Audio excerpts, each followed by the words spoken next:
bon waaw man la Ndiaga Fall chargé de communication bu mouvement Lépp Pikine la. ok mën nga dellu si waat ci solo si li ngeen amal tey. waaw solo bi li ñu amal fii tey vraiment ñu ngi koy rafetlu di rafetlu seen teewaay fii rafetlu teewaayu ñëpp képp ku fi taxaw vraiment di kontaan vraiment ak ñi ci jàpp ñëpp di wax ni rek lii ñuy def nii c'est juste pour sensibiliser ak ñaax ñi fi dëkk ci alentouru arène bi ñu bàyyi di fi tuur mbalit.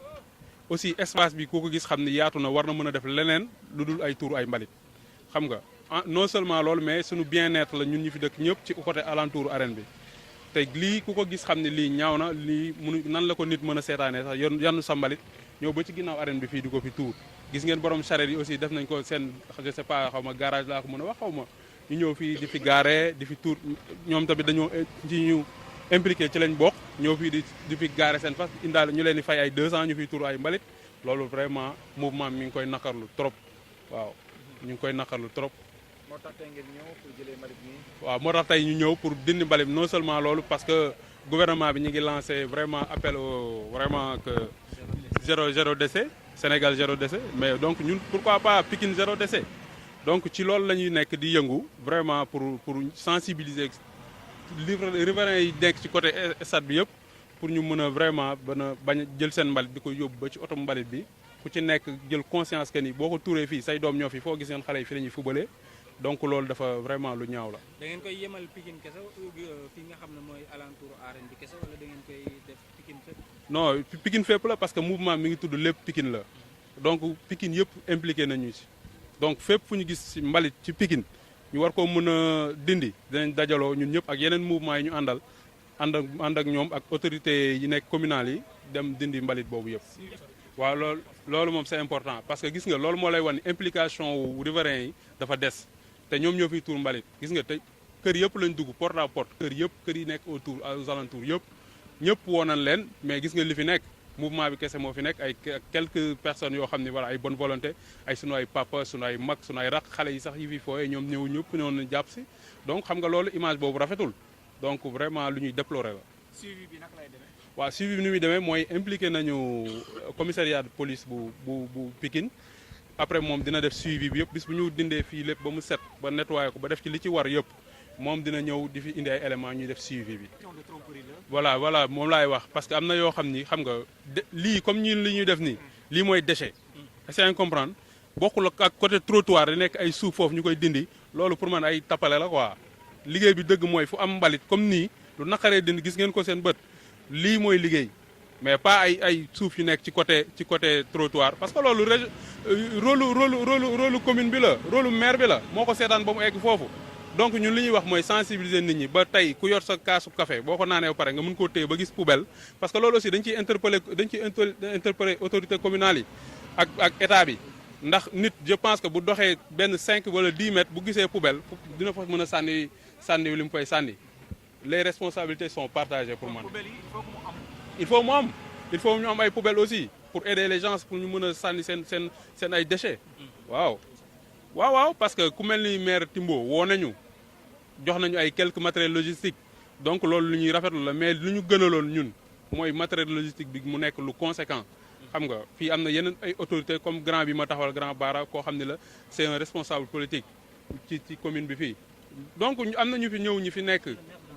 le maire de la commune dem na jëm nañ ko gis ba sonn mais mënuñu koo gis malheureusement donc lu ñuy déplorer la loolu aussi que ni ñun Pikine la ñu woote ñëpp war a ñëw ñu ànd liggéey Pikine comme ni Almadies mel ak feneen ñun war nañ ko mën a mel c'est juste une question de voilà bon comportement bëgg sa commune bëgg fi nga dëkk pour mën a faire que affaire yi avancer loolu kese la aussi di wax ni fii vraiment ñu ngi lancer un appel au chef de l'État espace bi ku ko gis xam ni war nañ ko mën a exploiter jeunes yi soxla nañ loisir ñun suñu côté fii amuñu benn loisir amuñu terrain ñu entraîné ASC yi surtout li ñuy déplorer aussi ASC yëpp waroon nañu leen gis fii tey donc bu ñu leen defaralee bu ñu leen nettoyalee fii ba état bi def ci lu mu war a def dina am ay terrain yoo xam ne ñoom lay jëriñ mais jëriñu ñun dañu ay footballeur xam nga la ma la wax donc loolu c'est important et c'est à souligner ñu ngi woo Promoville ñu ñëw vraiment defar fii ba mu normal pavé ko ba boobaa ñun Lépp Pikine la dañu def suivi bi duñu seetaan duñu liggéey suñu liggéey ba egsi fii ay nit du ko yàq kanam la jëm mais incha allah c'est docteur Malamine Thiam membre du mouvement Lépp Pikine la. Revenez sur cette activité d'assainissement.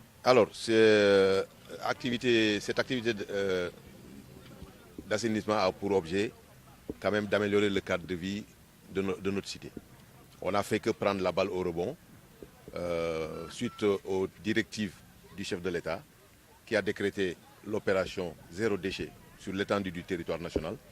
Nous, on ne pouvait pas être en reste. Alors, nous avons jugé utile, nécessaire et indispensable de nous impliquer à fond, comme tout Sénégalais, pour que cet objectif-là soit atteint. Ok, et pourquoi vous avez choisi le site derrière l'arène nationale, les alentours de l'arène nationale? Parce que on a choisi ce site-là parce que c'est un site symbolique. Quand on regarde l'arène nationale, l'État y a investi plus de 30 milliards. C'est l'un des investissements les plus importants que l'État ait jamais fait depuis les indépendances au niveau du département de Pikine. Donc il est regrettable qu'à 2 mètres de l'arène nationale, qu'on puisse trouver des tas d'ordures de cette nature que nous avons tous vus. Donc le but principal, c'est cela. D'accord. Et c'est l'œuvre des populations riveraines, malheureusement, elles ne sont pas là. Absolument, c'est à déplorer. Et d'autant plus qu'elles ont toutes été averties. Ils ont fait le porte-à-porte pour avertir les populations riveraines, les mettre au courant de l'opération de ce matin. Mais si on regarde l'effectif qui est là, il y en a très peu qui habitent les alentours.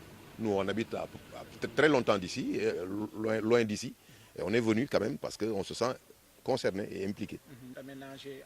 Alors, cet espace-là, moi, je crois que c'est une demande de longue date. On a même pu, dans le passé récent, avant que l'arène ne soit prête, à demander à ce que l'État aménage cet espace-là pour en faire des terrains d'entraînement pour les équipes navétanes. Rien que pour la commune de Pikine Nord, il y a 7 ASC. Les 5 n'ont pas de terrain d'entraînement. Ils sont en train de squatter les écoles primaires pour s'entraîner. Bon, ils se relaient dans les écoles primaires. Ils ne sont pas également venus pour vous aider. Malheureusement aussi, ça aussi c'est à déplorer. Moi je crois que les ASC devraient être en première ligne. Parce que les ASC ont pour rôle, et ça s'appelle association socio-culturelle, ils doivent s'impliquer davantage dans les actions de développement. Parce que le rôle des ASC aujourd'hui, ça ne doit pas uniquement se limiter à organiser des matchs de Naveta. Les populations ont besoin d'autres choses. Moi, je crois qu'on les appelle là-dessus et on continuera la sensibilisation dans ce sens-là. Absolument, ça c'est vrai. Non seulement des poubelles partout, mais les camions de l'ICG qui, tous les matins, sillonnent les quartiers pour appeler les populations à venir verser, ils passent très loin de ces quartiers-là. Et vous voyez, les populations, ils sont obligés de prendre les ordures et d'aller là-bas les verser. Parce qu'ils ne peuvent pas faire des kilomètres pour aller trouver le camion. Je crois que nous demanderons aux responsables de l'UCG quand même de voir dans quelle mesure ils peuvent faire passer des camions plus loin de ce quartier-là, qui est un nouveau quartier, qui n'est pas très bien lotissé, on le sait, mais quand même il y a un effort à faire dans ce sens pour aider encore les populations-là à être plus proches des dépôts d'ordures.